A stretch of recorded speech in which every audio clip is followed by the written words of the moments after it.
I don't know why, but I'm a little bit nervous about this update vlog because I don't feel like I'm gonna provide enough information for you all. I don't know why. But, starting out today, like I do almost every day, some sort of shower. Sometimes I don't always have a shower in the morning. Maybe too much info. For those that have been watching, for those who haven't been watching, nothing's changed because I still can't talk. For those who haven't been watching for a really long time, since like I've had brown hair, a lot's changed. I started these vlogs, like from the very, very beginning when I started these vlogs, I wanted to document just my high school year so I could remember it, and then possibly even after it, I was just like, whatever I guess I want to do. And then I had some different things that I wanted to do with my life, and I always had different ideas that were going through my head, but the one that really stuck through is I always really wanted to get in film. I didn't know how, I didn't know what department I wanted to be in. I met a stunt coordinator who said that I would be really good for doubling in the industry, and I was like, wait, so I get to actually do the moves that like Jackie Chan and Lara Croft all do, and I can do performing? This is what I want to do. This is what I've always wanted to do. I just never really knew that's what I wanted to do because I didn't know stunts existed. So I documented me leaving and moving out. I documented my adventures and trying to get into stunts. And then about 2.5 years ago, I got my first stunt credit on Supernatural. And then I worked on Arrow.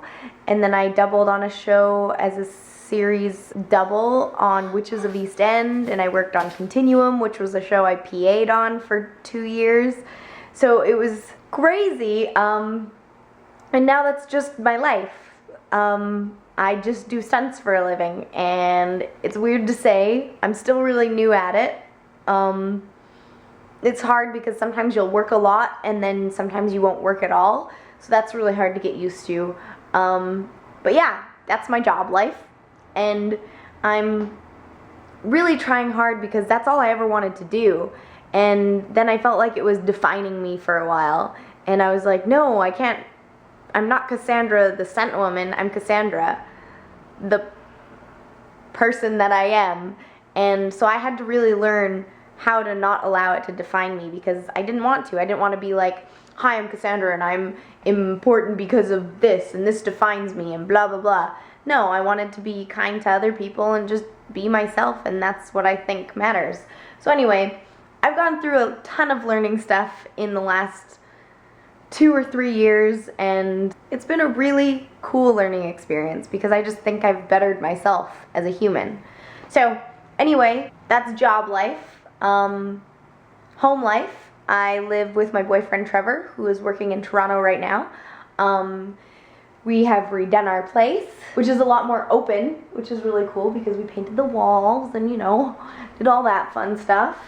What else, guys? Help me out here. Home life. My family's all well. Nobody's been hit by cars, except for me. That was a stunt reference, sorry. That was bad. A lot of people ask me, what do I do when I'm not working? I live a lifestyle where although I might not be working, I'm always preparing for the next job. So I try to train at least anywhere between 1 to 3 times a day, different things. Right now I'm doing parkour, trying to train bow staff. A lot of it though, I'm just like kind of looking online and like playing with it as opposed to actually taking some classes. And I have some really, really cool, talented friends who've taught me a lot of stuff too. Kind of messy in here. Ugh. And Cassandra and cleaning hasn't changed. Ooh, I can tell you guys about 2 books I'm reading now because I don't think I told you guys this. So when I stopped vlogging for a while, because I vlogged straight for 3 years or 3.5 years or something, and then I started to kind of slow down on it, then I kind of stopped a little bit.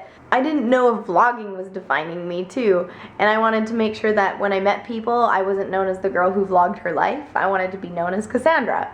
So I stopped vlogging for a while, and then I really missed it, and I think I became kind of negative without it. So I started again just to see what it would be like.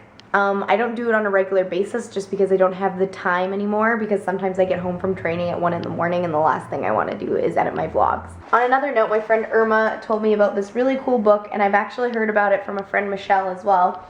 The Artist's Way Every Day.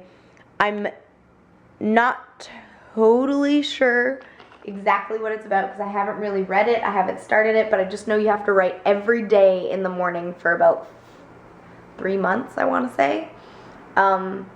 Which is something that terrifies me just thinking, because one, I don't really like writing, and two, doing it every day is like, I'm committing myself every day for something.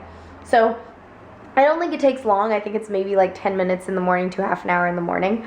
And it's about being creative, I believe, and kind of opening yourself up, and just stuff I really enjoy about bettering yourself and trying to learn things. I also have an audiobook I'm listening to right now as well, which is called Mindset. And it's a really great book about how to have a growth mindset instead of a fixed mindset.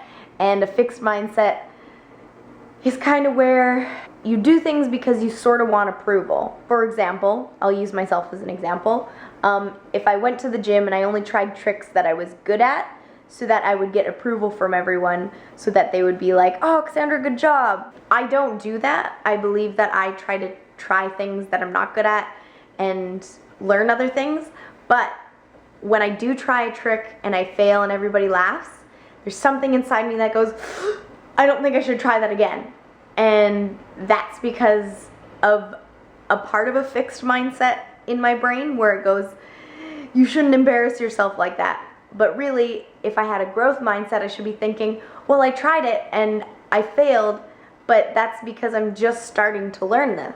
So I need to keep learning this to get better. So it's all about having just a different perception on your own life. And I really, really like that, and I'm learning a lot.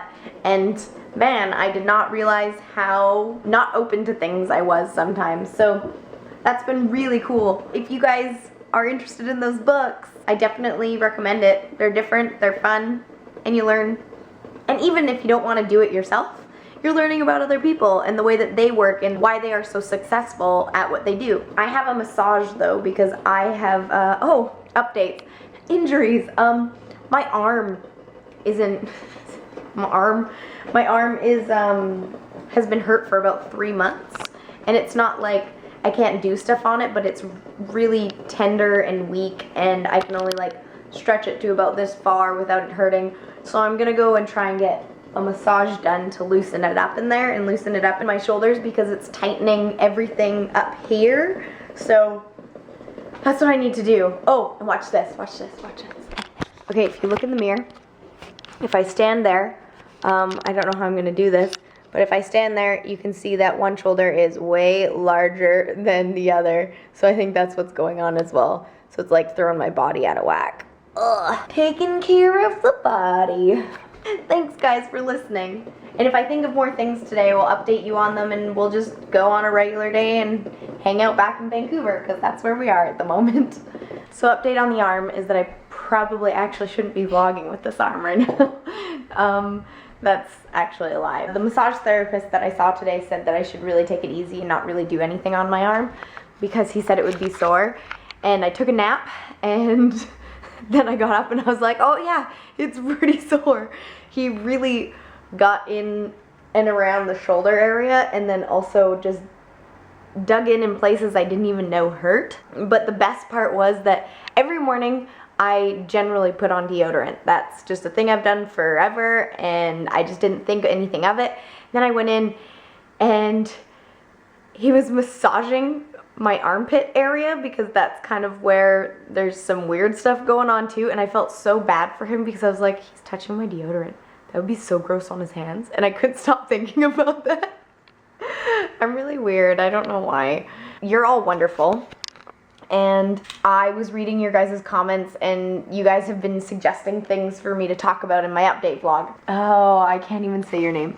Palimpist Productions is my guess. I love how you said, update-wise, is the blonde a work choice? The blonde thing is actually a funny story because it's been a thing that's kind of been on my nerves lately. My hair was blonde right before I got my first couple of stunts, and that's what I took my pictures as my headshot. Everybody that I work with and that hires me knows me as a blonde, and I've been hired just using my hair a couple of times, so it's kind of scary for me to think about dyeing my hair something else because I could potentially lose work because of it. So I know I should still live my life and stuff, but these are things I think about. The food I eat, the way that my hair is, my appearance is a big part of why I get hired. So, I've been wanting to dye my hair back to like brown or something different and cut it, and I just want it gone and done with because I don't like how unhealthy it is. I haven't been dyeing it, and it's been growing out, so I've got like the brown roots going on into blonde, and the plan is that if anybody needs me as a blonde, I can go dye it again, but if nobody needs me as a blonde, I'm gonna get a really bad ombre, and it's gonna be awesome. Because I dye my hair so much, I forgot how much gray hair I had. So that's also been a really sad thing. But anyway, okay, let's go on. My favorite question out of all the questions that I've seen is, what's the expected lifespan on this couch? So good. Those that don't know, my roommates and I had lived together for like 3 years, and this is the couch from that place that we lived in together. And, oh, my arm's getting tired, sad. Jesse, it's actually his couch, and that was one of my roommates, and he couldn't take it with him, so I said I would take it, and if he came back to Vancouver, he could have it back. But I don't know if he's coming back to Vancouver, and I haven't talked to him in so long because he doesn't have a phone anymore, so I don't really know how to get a hold of him. So that's been that. So that's sad but true. Anyway, the expectancy. Woo! The expectancy of this couch is still living on until the foreseeable future. Next question is, how are your dirt bike skills coming along? And that's a great question. I'm not quite sure. The last 2 runs I did were really hard. I didn't feel like I did that great, but the Trevor and our other friend that we were with were like, you have no idea how hard this run is, and I was like, I don't care, I'm in angry mode. So that was that adventures. When we have the time again and the not injured bodies to go dirt biking, we will probably video it, and I will attempt to not get as frustrated this time. Ooh, a list of work-related injuries. Oh, that's so funny. Most of my injuries come from training, if anything. Training too hard or training and then something just tweaks. The only injury is this one on my arm, and that's it. And that was from doing it too much at the gym. If you go and look back 3 months or 2 months ago at the gym vlogs where I'm running like a cat, that's where I injured myself, and that's generally how I injure myself, on a really, really stupid thing. So, hilarious. And Justine asks what my living situation is now, who I'm dating. I already told you guys that. If you guys haven't seen Trevor in my earlier vlogs, that is my wonderful human of a boyfriend, and I mean, he's alright, or whatever. He's in Toronto right now working on some shows. And what shows / movies you've been working on, and of course if you're only at liberty to say. Oh, and by the way, just getting off topic, no, these are not my actual glasses, it's just a style choice, you know, sometimes, if I can put them on. See, I don't even know how to put them on, that's how you know I don't wear glasses. Okay, shows have I been in? I should just look at my resume. I'm lazy.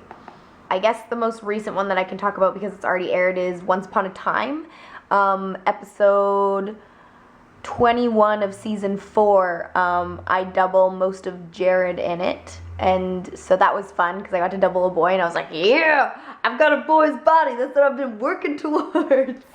As a lot of you know, I was in Electra Woman and Dyna Girl, doubling Hannah Hart. They just had a Comic-Con interview, and a couple people have messaged me on Twitter, and Mike even messaged me on Facebook and was like, look, you're mentioned at Comic-Con, and I was like, what? So it's an interview of Hannah Hart and Grace Helbig, which are the 2 most amazing human beings, by the way. And they have a picture of me as Hannah Hart's stunt double, and her and I are just like hanging out. I think it was right after we took some pictures. I have way better pictures on my phone, by the way, of us together, not the one that was shown of us on there. Yeah, that was really fun. I can't wait to see that. Trevor actually stunt coordinated that, so that was really, really cool. He also stunt coordinated Dead Rising, which I was also in. It's hard because I don't know which ones I'm allowed to talk about. I've also doubled on Once Upon a Time as Belle sometimes. Flash, Pants on Fire, which was a movie that I haven't watched yet, but it actually looks really good. Pants on Fire is like, I think, a Disney movie or something like that, and the camera moves they did, and they broke the fourth wall a bunch, which was really cool, so I kind of want to watch it. I love movies, and I'm kind of a nerd, so I love all these kinds of things. The next question is, what conventions you've gone to or are you going to? VidCon ? I would love to go to VidCon, but right now my financial situation is not that I'm struggling, but that I'm not working very much, so have to save up as much money as possible. And if I do anything that is a traveling expense or is expensive, then I'm trying to put it towards work things, because, you know, write off. So I'm going to go to VidCon one of these years, not this year, but maybe next year, who knows. And any conventions, I was going to go to Anime Revolution, but I'm not quite sure if I will be here because of potential work that I don't want to talk about yet, because I don't want to jinx it. And then my next thing I wanted to talk about was how wonderful you guys were. You aren't anymore. How wonderful you guys are. I went through some old Tumblr posts and I found this amazing video that I completely had forgotten about. I'm gonna link it down below because I watched it and I forgot how far I've come and what life I've made in the time that I've lived here. And Hank Green reblogged something that Grace reblogged that I was in on Tumblr. That was a really long roundabout way of saying it. And Hank reminded me to appreciate the moment, and then I found this video, and it just really makes me appreciate where I am today. And I forget so much now. I feel like I was wiser when I was younger than I am now. Just how to love life. And sometimes I forget. More often I forget than actually probably loving life. So that's the goal, guys. That is the goal. Just get so wrapped up in everything else and trying to be good at things and trying to further my career, but sometimes you just gotta slow down and kind of appreciate the moments, right? Anyway, links will be below. Let's go take her an easy day. I don't even know what I'm saying anymore. One of those days. Ah, so pretty. I love walking and listening to books. It's like, one of the most amazing things, especially this book right now. I'm probably gonna read it. Well, read it. I'm probably gonna listen to it about, for sure, 2 times, because it's just so good and I don't feel like I can officially learn everything in one thing, so it's awkward talking and riding by. Awkward. I just don't feel like I can retain and understand all the information that's being thrown at me. So, 2 times for sure. And if there's a third, I might let you know. Might. And this is a masterpiece I like to call Nighttime Hair. It's something I like to sport at night, right before I go to bed. Yes? No? Okay, thanks guys for listening to all of the things that I had to update you on. If I missed anything out, I'll try to remember tomorrow, but we actually have an adventure tomorrow, so let's hang out. I've actually realized over the years I have developed an awkwardness for telling stories, and I think it's because I don't like wasting people's time, and for some reason in my head I have that when I tell stories I waste people's time. So I could tell in today's vlog when I was editing it that I was just like, I can't be telling them a story, and like I'd be like, no, I need to tell them a story. They want to listen, and it was just like this constant battle going inside my head while I was telling you guys stories. It's so funny. The little things that we put inside our head as we grow up are so funny. When we're little, everything is just so pure and honest and wonderful, and I wish that I could still be that, but I will try to be the best pure honest I can be right now, right here, because I'm not going to think about the past. I'm going to think about the now, and not the future, but the now, and enjoying the now. Do you get it? It's now. We're in the now. I'm teaching you a lesson. I'm teaching me a lesson. It was fun, okay? I hurt you all, and I hope you all have a wonderful day, and I hope you're full of facts about me now. Now let's not talk about my job or what things I think define me, and let's just live life. So that's what these vlogs are about, living life and making people smile and doing what we love. Alright? Alright. Good night.